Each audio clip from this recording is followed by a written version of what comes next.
So I want to welcome all of you who are online. Thank you for being here with us. I'm Reverend Tim Lytle, Senior Minister here, and it is such an honor and a privilege to have you all here, and some of you are new with us. It's a joy to have you here. Well, it's obvious, right, that I had something happen. So anyway, let's see, this coming Tuesday will have been 2 weeks ago that I had total shoulder replacement, and it's going very well. I feel very good. The people keep asking, so I'll just tell all of you. The pain is very manageable.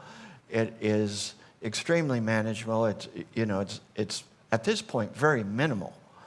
In fact, in some ways, I'm having less pain now than I had for years before the surgery. So, yeah, yay! And this is just helping me to keep my shoulders still, make sure I don't do stupid things. So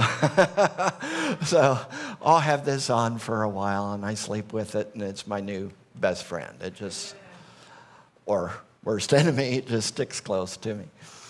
And so I don't know how things are going in your week, but what I'm looking at today is Zeal with Singularity of Purpose. Zeal is the power of the month. Each month, we celebrate one of the 12 powers.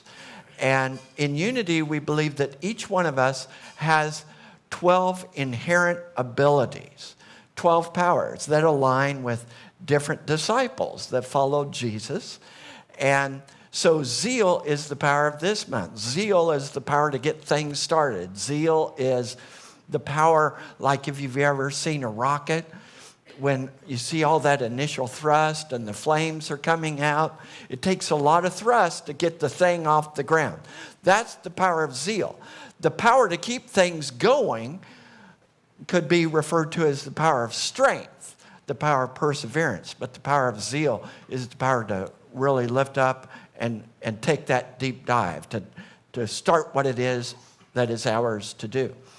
So we are celebrating the power of zeal. It aligns with the disciple Simon the Zealot. I prefer to say Simon the Zealot or Simon the Canaanite. And we know that each one of us has this within us. Have there ever been times in your life where you felt like you were stuck on your couch and you just didn't have the energy to get up and go? Any of you ever felt that way? Now, some of us, I've been in a recliner way too much the last week and a half, and it's like, I got to get out of this thing. I got to get back to what I do, I'm not built to just sit still. So that power of zeal is that power to get us moving, get us going, to break out of that, just sitting still thing. And we're thinking today, first of all, about Mahatma Gandhi. I started studying about Mahatma Gandhi when I was a teenager. I was drawn to him, and I started reading about him, started reading his writings and reading about him. And I was very drawn to his philosophy of nonviolence and working for a world that works for everybody. And the satyagrahas, the people that were his students, disciples. Satyagraha from the Sanskrit means soul force or truth force. And the satyagrahas and Mahatma Gandhi would study together every day. Every day they'd have a prayer service. Every day they'd read from the Bhagavad Gita, and they'd have prayer and meditation together. And part of their meditation was how to be the presence of truth and not fight back. And they so grounded themselves in their truth and in their purpose and what they were about that they could not be shaken. At one point, India had been occupied by British colonization, and so for a number of years.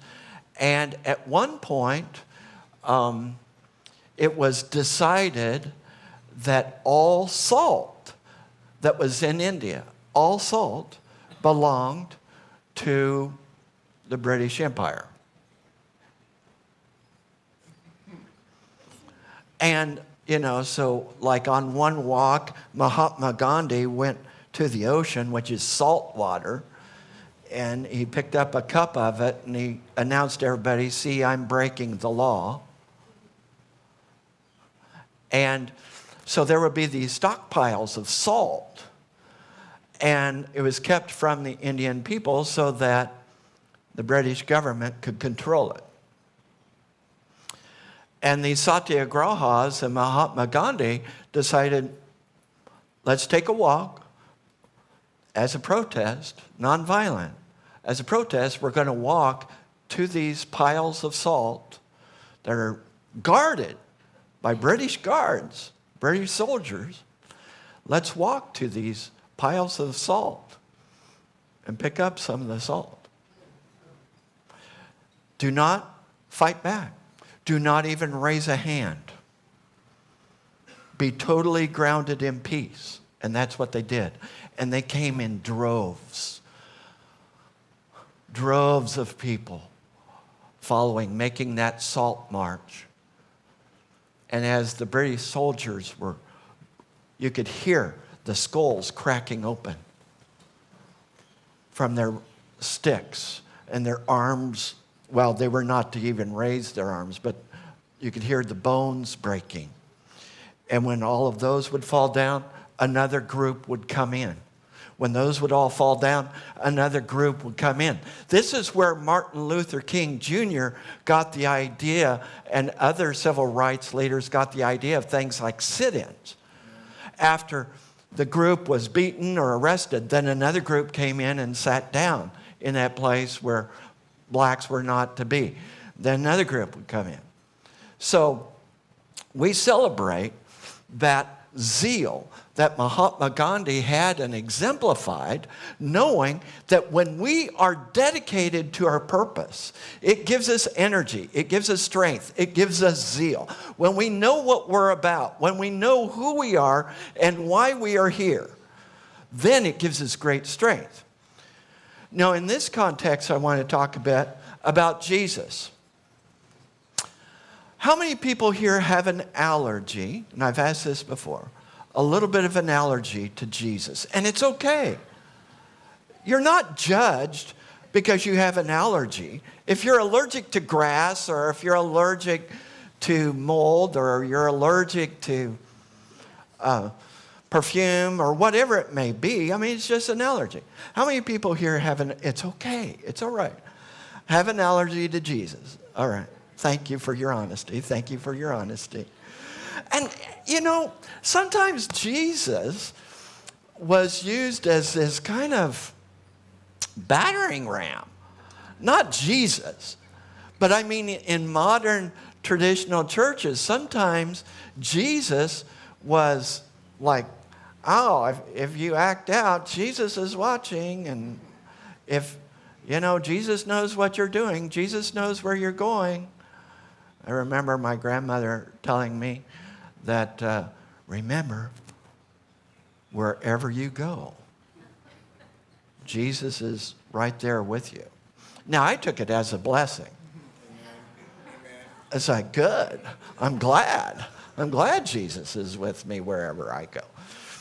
So some people got this kind of, and I had picked out that reading, thank you, Leslie, that Leslie read today, because some people, a lot of people, and you're going to be hearing about unity today. If you're new to unity, you're going to learn some stuff about us. Unity tends to attract people who, not always, but tends to attract people who have experienced traumatic experiences in other spiritual communities or in their lives somehow. Typically, people who come to unity have in the past done some healing or are currently doing some healing around some trauma in their lives. And they're looking for something positive. They're looking for something practical. They're not looking to be preached at or preached down to. They're looking to really explore and expand and discover who they are. They're looking to have a real spiritual connection. They may not believe in God. They may not know if there's a God. They might not know what to think of Jesus. They may not know what to do with any of that. But they know there is some longing in their heart that they want to grow and to expand and to evolve and to develop. And it's not happening in their traditional church. A lot of them have just dropped out. It's like, why do I need this? I don't need to go somewhere and pay money to feel guilty and feel awful about myself. I can do that on my own. For free. We are a practical, positive, spiritual movement that encourages your spiritual journey. We have specific teachings, and we offer those teachings, but you don't have to accept a single thing I say today. You're not going to hell if you dismiss everything I say today. Isn't that good news? But I am going to teach you some stuff. All right? And some of it's about Jesus. So, there's this passage in Luke chapter 2. Now, in the Bible, there's 4 Gospels. Matthew, Mark, Luke, and John. Okay, in Luke chapter 2, there's a story of birth of Jesus, and later on, when he's 12 years old. And this is kind of a rite of passage, 12, you do remember 12? How many of you remember 12 years old? I remember it so well. Woo! Puberty was kicking in, all revved up and nowhere to go. It was a challenging time. Didn't know quite who I was, trying to figure out my life. So, every year, and so I'm just going to explain this. I'm not going to read the scripture, but every year, Mary, Joseph, and Jesus would travel up to Jerusalem. No matter where you lived, Jerusalem was considered up. Travel up to Jerusalem to go to the Passover. The Passover is a Jewish feast that celebrates being taken out of the bondage of Egypt and going into the promised land, being protected from the plagues, various things.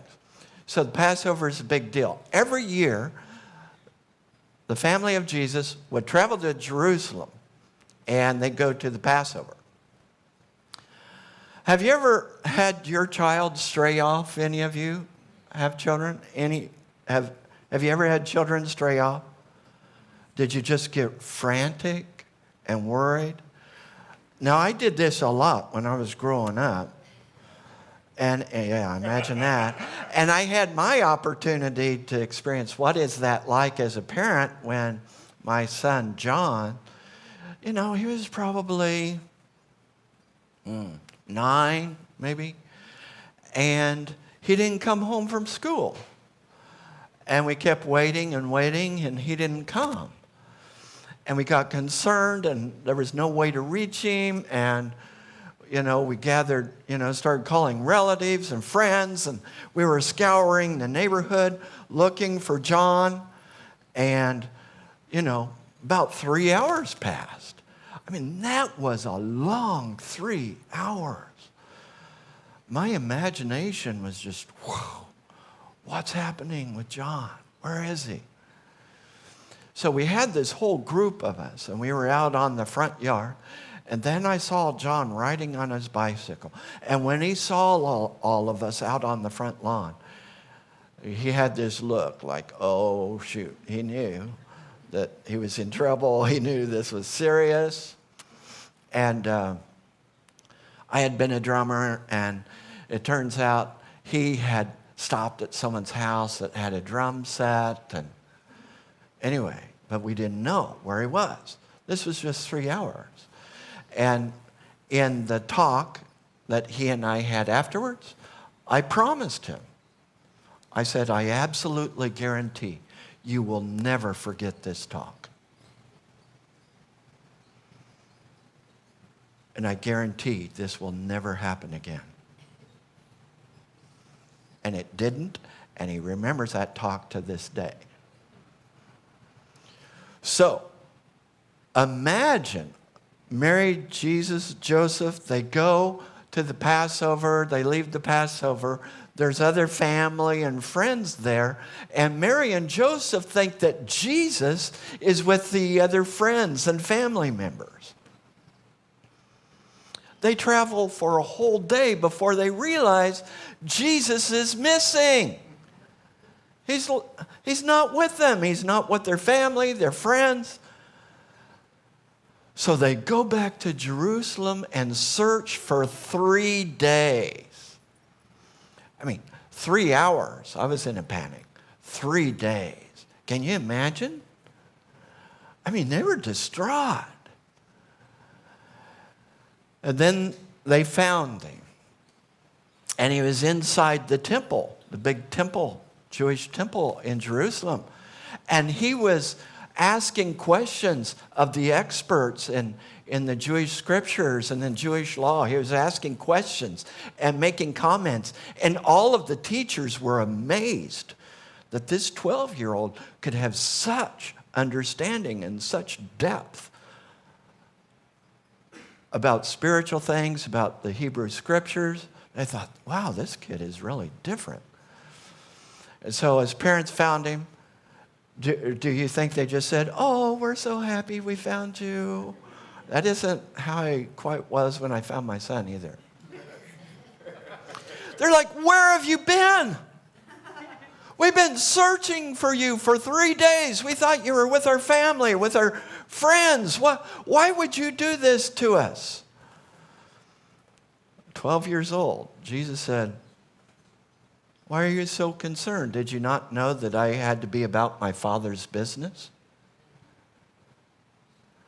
At 12, he knew, at least by 12, he knew who he was. At 12, he knew, I'm only here for God. That everything that I'm about is God. At 12, he knew his source intimately. At 12, he knew his source so intimately, he referred to him as his Father. At 12, he knew his mission. At 12, he had spiritual understanding. Now, for some of us, it takes a little longer. But I want to say that we have zeal and we have strength when we know what we are really about, what is ours to do. And like Jesus, I am only here for God. Not everyone resonates with that statement, but I'm only here for God. I know that. I know that's what I'm about. I know that that's what my life is about. I know that I can't hold back. I know that that's why I'm here, and that I believe that that is really why all of us are here. Now, you can, again, you don't have to believe everything I say, but I believe that we are about being here on the Father's business. Now, maybe you don't like the word Father. We're here on the mother's business, the mother-father's business. We're here on source's business. We are here for that one power, that one purpose. We are here to be on purpose, not to just be sleepwalking, anesthetized in this dream world of just constantly chasing things that we think will make us happy, and they might make us happy for a few days. We are here for God. Now, this is not what I typically hear in a Unity service. If you're from Unity, if you're familiar with Unity, it's not what we always hear. And yet it is our roots. In fact, Myrtle and Charles Fillmore had a they're the co-founders of the Unity movement. They had a very, very intimate connection with Jesus. Amen. Very intimate. Myrtle Fillmore, the wife of Charles Fillmore, the two of them started the Unity movement. Myrtle Fillmore would sit for hours every day in prayer. For hours. She had been given a terminal diagnosis that she was going to die. For hours, she spent with Jesus. she would meet in a room, and there was an empty chair, and the empty chair was for Jesus. She believed in a very, very personal contact with Jesus. She experienced that very personally.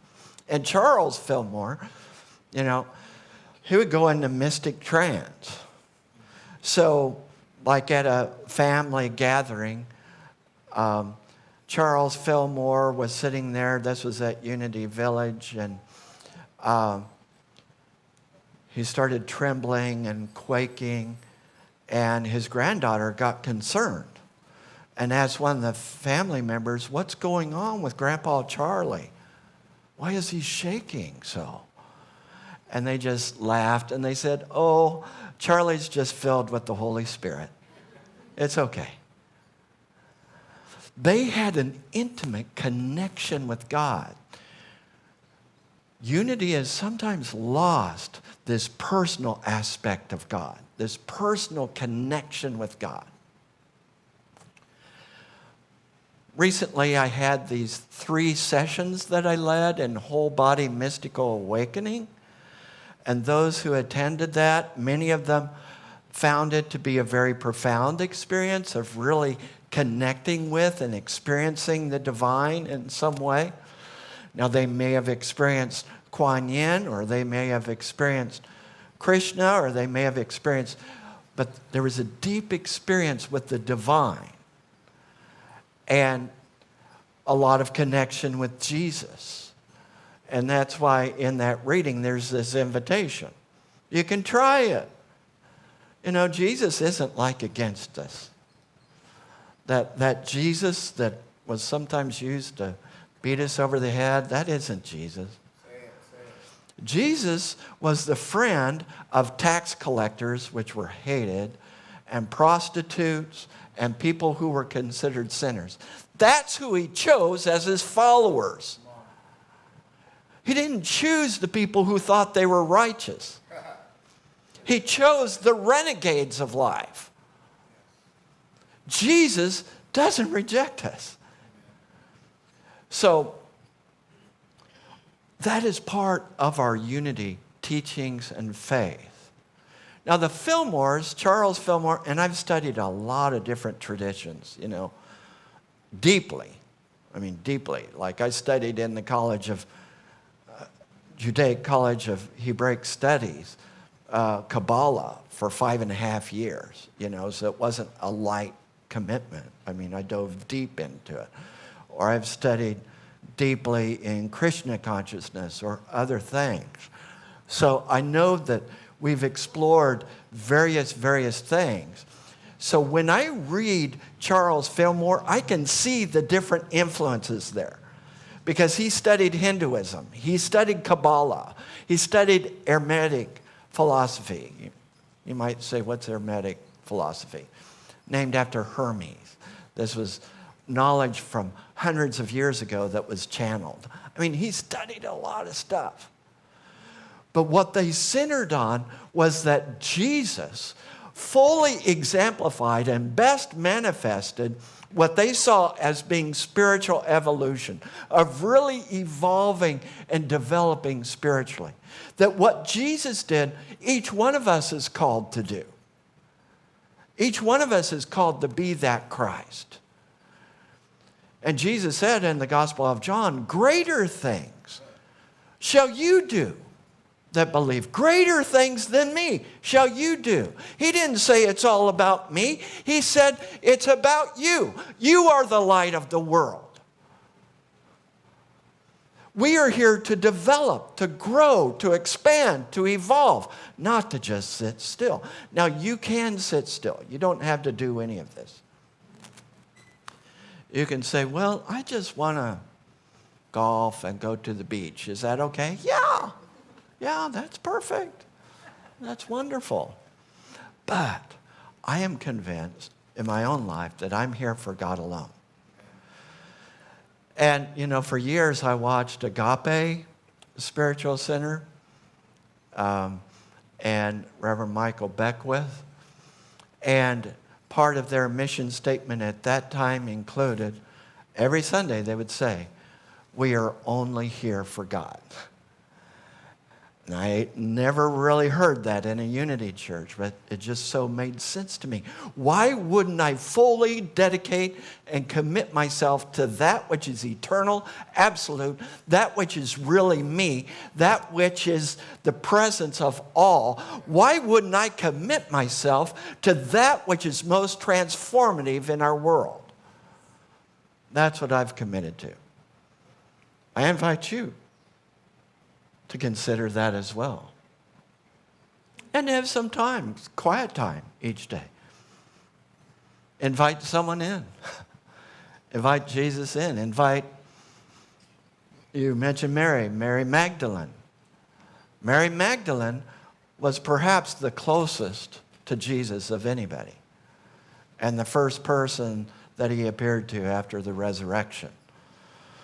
Mary Magdalene was the one who believed when everyone else was doubting. Mary Magdalene was the one who stayed the course. There are available to you spiritual resources. You don't have to do this all alone. And when we tap into that, we have spiritual power. We have that zeal. We have that strength to do what is ours to do. Now, unity is a very, very open and inclusive spiritual community. We believe that we're not only here for God, we are here for all people. Whatever one's sexual orientation, whatever one's faith background or lack thereof, whatever one's ethnicity, whatever one's background, we are here for everyone. 2 days ago, I got an email from Cameron, who helps organize and lead these events at University of Hawaii, Manoa. And each year on campus, they have a National Coming Out Day. And so he invited me. I'm like, absolutely, I'm all over it, I'm there. And unity has a message that reaches all people wherever they are. It's not just for an exclusive few. Unity has a message that speaks to wherever we are, that encourages our spiritual growth, that doesn't tell us how to live, but gives us the tools to live in the way that we want to live, in the way that our Spirit is guiding us, to help us to fully blossom as the presence of God. Amen. If you're interested in that, you're in the right place. And if you're not, that's fine too. Please come and join us or shop around. And it's okay to shop. It's okay to shop around. But that's what we're about. That's what we're committed to. This is not just this is a place to hang out and connect with people. We are building the beloved community here. But this is a place that is committed to God. This is a place that's committed to truth. This is a place that's committed to your personal transformation, development, and growth. We're not just here to fluff auras, although we'll do that. Our mission is really to transform lives and inspire people to make a positive difference in the world. And on this day where we celebrate Mahatma Gandhi and his vision of a world that works for everybody and using nonviolence, we are committed to a world that works for everyone. Whoever you are, wherever you're from, whatever your background, know you're invited to the party. Have you ever found out about a party or an event and found out, oh, I wasn't invited. They didn't tell me. You're invited to this party. Jesus really exemplifies that in who he invited to his party. At the Last Supper, Judas was invited too. He knew what Judas was going to do, but he invited Judas too. Whoever you are welcome. Thank you.